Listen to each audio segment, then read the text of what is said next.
क्या आपको भी ऑर्गेनिक केमिस्ट्री से डर लगता है? अगर हाँ, तो इस वीडियो सीरीज में हम लोग ऑर्गेनिक केमिस्ट्री को एनिमेशन का यूज़ करके ऐसे सीखेंगे कि भूलना इम्पॉसिबल है।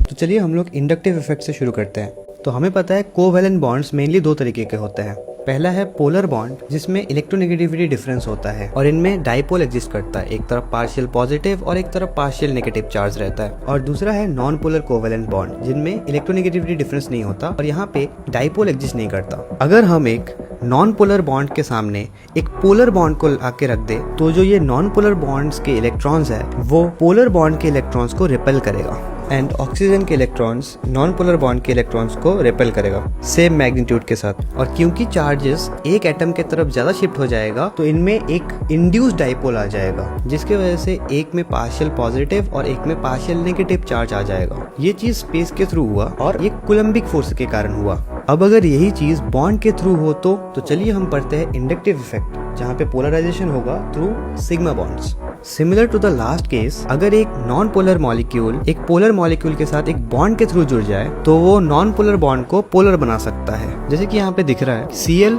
ज्यादा इलेक्ट्रोनेगेटिव है कार्बन से, तो सबसे पहले Cl पहले वाले कार्बन से इलेक्ट्रॉन्स अपनी तरफ खींचेगा, जिसके वजह से पहले वाले कार्बन पे डेफिशिएंसी हो जाएगी इलेक्ट्रॉन की, और इलेक्ट्रॉन की डेफिशिएंसी हुई मतलब इसका इलेक्ट्रोनेगेटिविटी बढ़ गया, और इसी इलेक्ट्रोनेगेटिविटी के बढ़ने के कारण ये दूसरे वाले कार्बन से भी इलेक्ट्रॉन अपनी तरफ खींचना चालू करेगा। सेम गोज फॉर सेकेंड वाला कार्बन, जो तीसरे वाले कार्बन से इलेक्ट्रॉन खींचना चालू करेगा, और इसी इफेक्ट को इंडक्टिव इफेक्ट बोलते हैं। और ये एक -I इफेक्ट का एग्जांपल है। लेकिन याद रखिएगा, जैसे जैसे डिस्टेंस बढ़ता जाएगा ये इफेक्ट कम होता जाएगा। अब अगर हम Cl के जगह पे एक इलेक्ट्रॉन डोनेटिंग ग्रुप लगा दे तो ये इलेक्ट्रॉन खींचने के बजाय इलेक्ट्रॉन डोनेट करना चालू करेगा। इससे पहले वाले कार्बन पे डेल्टा नेगेटिव चार्ज आ जाएगा, और वही चीज वो कंटिन्यू होगा C2 में और C3 में भी। ऐसे इफेक्ट को हम +I इफेक्ट बोलते हैं और ऐसे ग्रुप को हम +I ग्रुप बोलते हैं।